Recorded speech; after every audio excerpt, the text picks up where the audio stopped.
A biblical perspective on life, culture and current events. This is 2020 on Vision.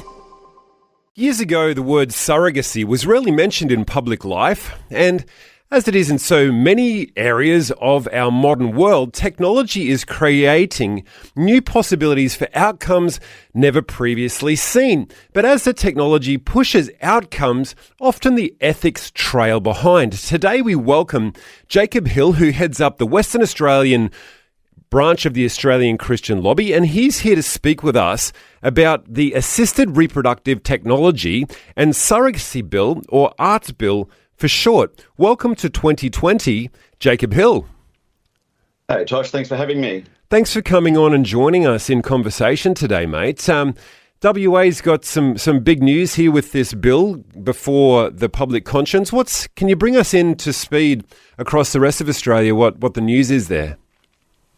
So each state has their own laws regarding surrogacy, and what the Western Australian bill is trying to do is basically make it more accessible to people. So at the moment, there is limitations where the only people who can commission a surrogate is a family or a mum and a dad, or even and that's where it sits at the moment, and they're trying to basically, and there's quite a lot of checks and balances that are currently in place in the established law, and this new bill is basically aiming to remove a lot of those stipulations. So really what we're looking at is a law that means anybody, single guy, same-sex couples, anyone can just go and commission a surrogate, so that's where we're sort of sitting, which is quite alarming, really. And so, with the bill that's before the government right now, can you tell us where it's at with its process? So the bill was tabled a few weeks ago. It has just passed the lower house. In Western Australia, we've got the two-house system. So it's passed the lower house, and now it sits with it'll be sitting with the upper house to be voting on that. For me, looking at it, it's the real, it's a noble, the intentions seem noble. Even in the explanatory memorandum, it says that the paramount principle of the bill is the best interest of the person conceived or born via art or surrogacy. So, the primary principle, of this whole thing, and that's the framework that the explanatory memorandum sort of sets. And then, as we look at the bill a little bit deeper, you can actually see there are a bunch of safeguards, checks and balances, and basic provisions that have been removed that really are not in the best interest of the child. And that's where we're sort of pushing back, saying, hey, we understand what you're trying to achieve here, but based on the evidence shows that if these certain criteria that you're removing don't fulfill that primary principle. So it's sort of a bit quite concerning, Tosh. Yeah, and so with this whole bill, it's called ARTS, which is Assisted Reproductive Technology and Surrogacy. So in regard to the drivers of technology creating new challenges morally, there's also a change coming into the guardrails that are put on for child safety in the surrogacy space. And you're seeing, and the ACL is highlighting what will be something that's making the application of this bill more accessible for more people, and it's coated in a flowery language, a language that sounds like it's going to be good for perhaps the user, perhaps for the parent, perhaps for the adult, but not so much in safeguarding the child once born. Is that where we're looking at?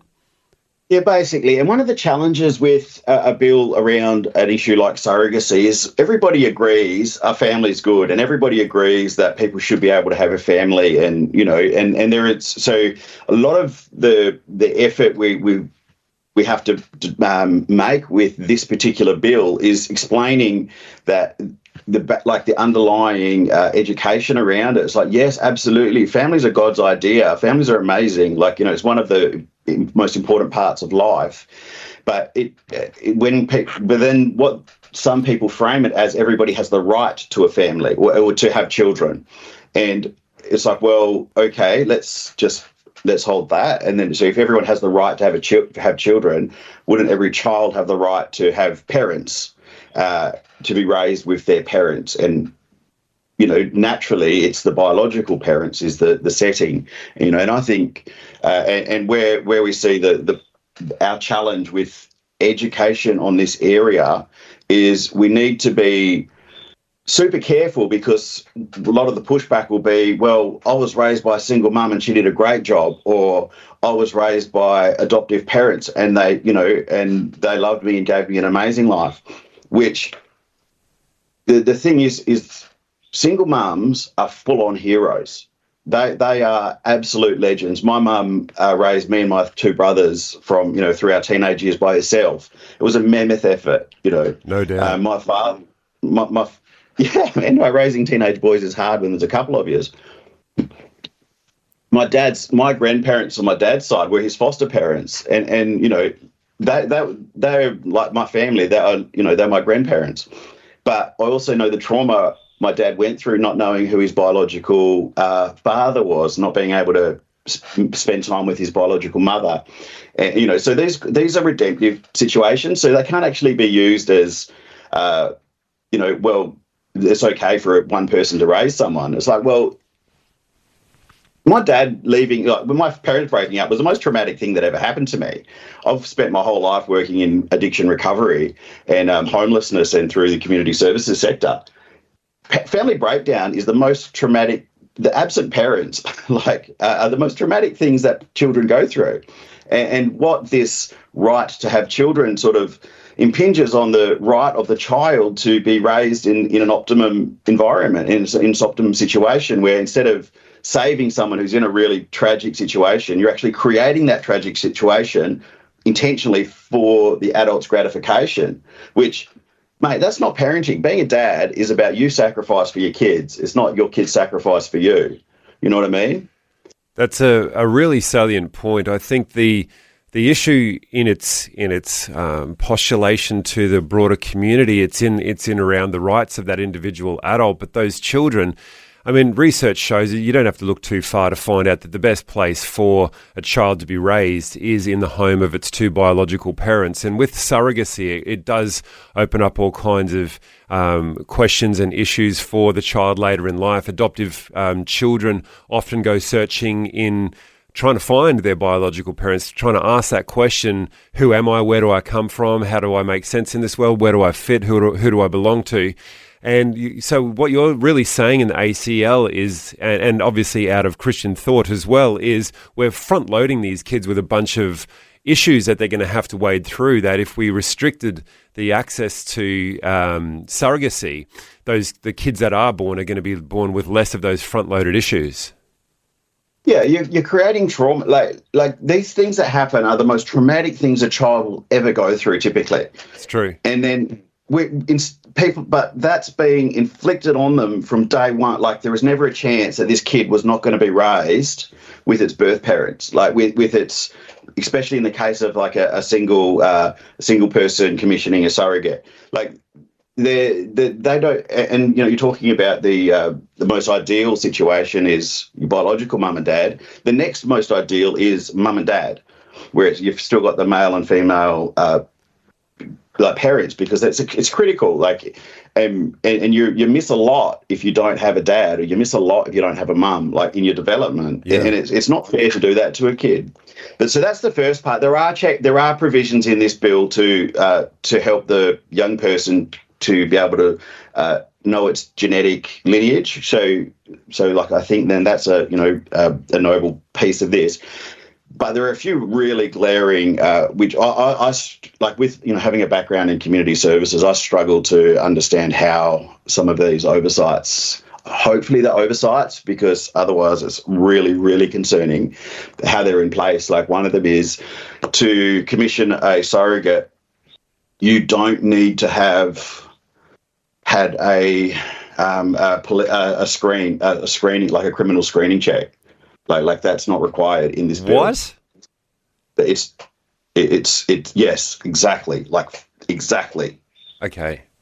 So to put like a tiny bit of context to it, so to foster, there's 3 layers of police screening. Like to work in a daycare centre, there are layers of screening. To be a school teacher, there are layers of screening, and these are people that are, there's accountability. Like with the foster the system, for example, you've got social workers that are checking in and supporting. Like to not have a provision for a police check is, for me, I do not have a box to stick that in. Like that gross negligence is the only thing I could, the only phrase I can think of. Has there been any comment from those who've proposed the bill about that, let's call it gross negligence, or as they would say, oversight?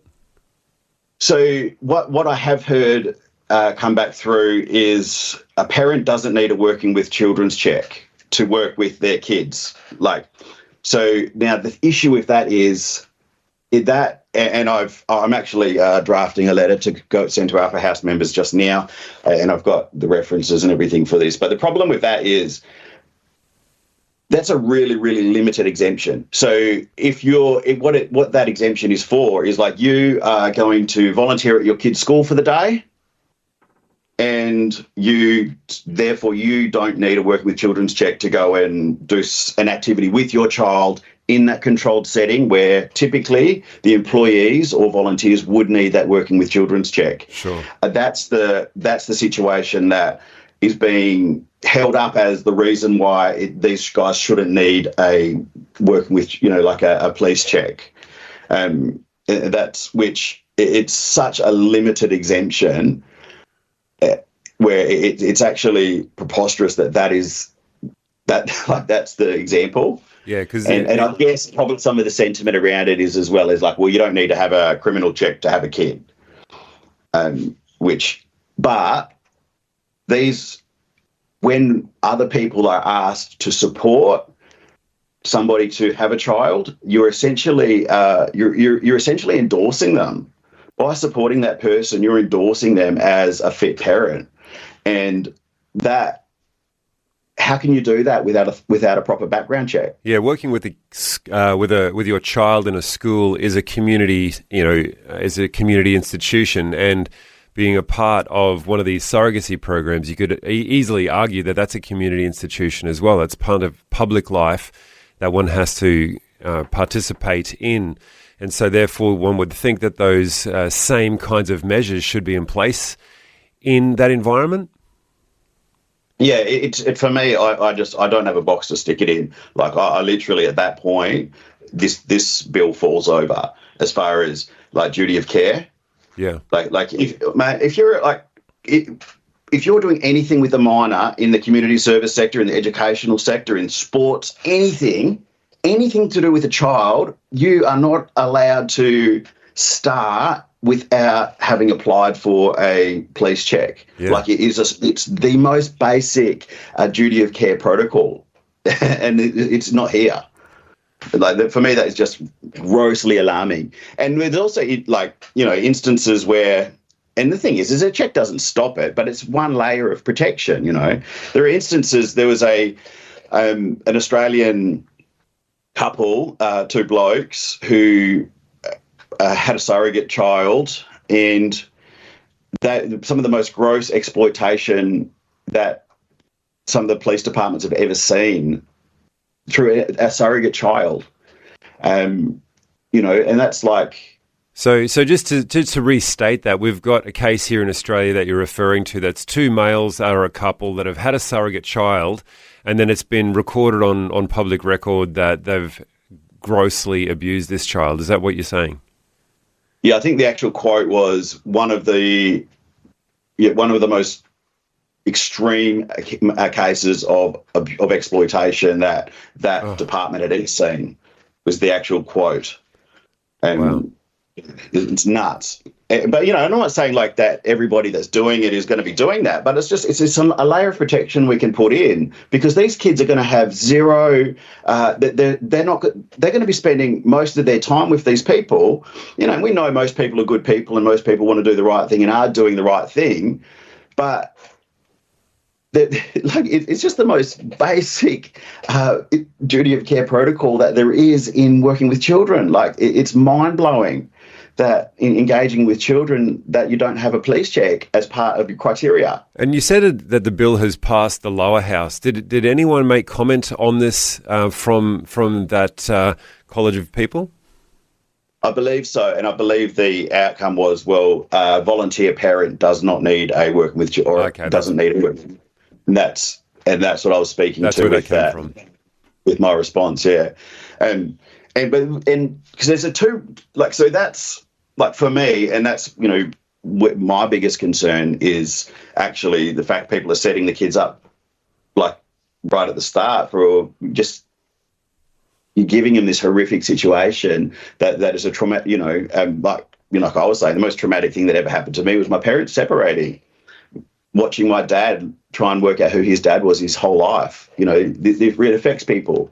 And then through my work in community services, just the amount of trauma that broken families or absent parents has caused. So that for me, that's my personal, my personal main concern.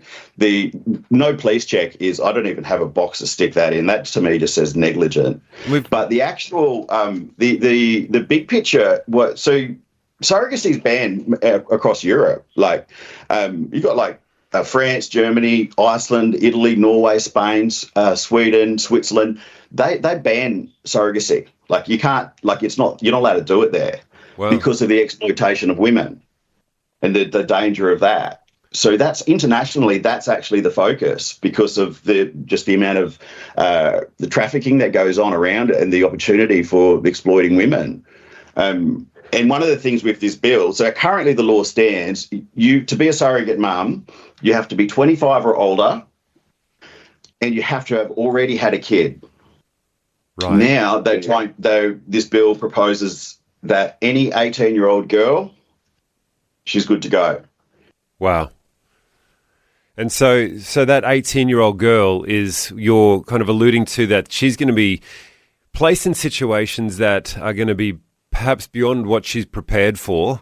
And then this whole issue of exploitation is going to find a way to creep through the holes in the legislation. Yeah, well, it's even just the fact that, I love the idea that at least 25, you've got the life experience to understand a lot more. And having had the child, you know what you're doing. You understand what bearing a child does and the biological connection you make with the child, the psychological connection that you make with the child. You know what happens giving birth and the psychological connection you have with your child that you've just birthed. If someone in that situation is saying, hey, I'll put my hand up, because to properly appreciate it, which means it can of the surrogate mum's heart. That can be the only motivation. It's not, you can't pay someone to do it. Yeah. That's the provision here. And that's the current provision, and that's continued through this. But when we're moving over to people who don't know what's involved with bearing a child, with birthing a child, they actually don't know what they're signing up for. That's true. Because they haven't done it. They can't know. Like you and me, we can't know. We have an idea, but we don't understand. And then the life experience factor. So what that really does is it opens up, and my big concern is the coercion. Even in a situation where it is a younger person who might be a family or a relative, or the risk of coercion. Yeah. Well, we'll keep that conversation going as things progress over there in WA. We want to thank you for coming on today, Jacob Hill from the Australian Christian Lobby, Western Australia. Thanks for joining us on 2020 today. Real pleasure, Tosh. Nice to meet you. Yeah, you too, mate. God bless. Thanks for taking time to listen to this audio on demand from Vision Christian Media. To find out more about us, go to vision.org.au.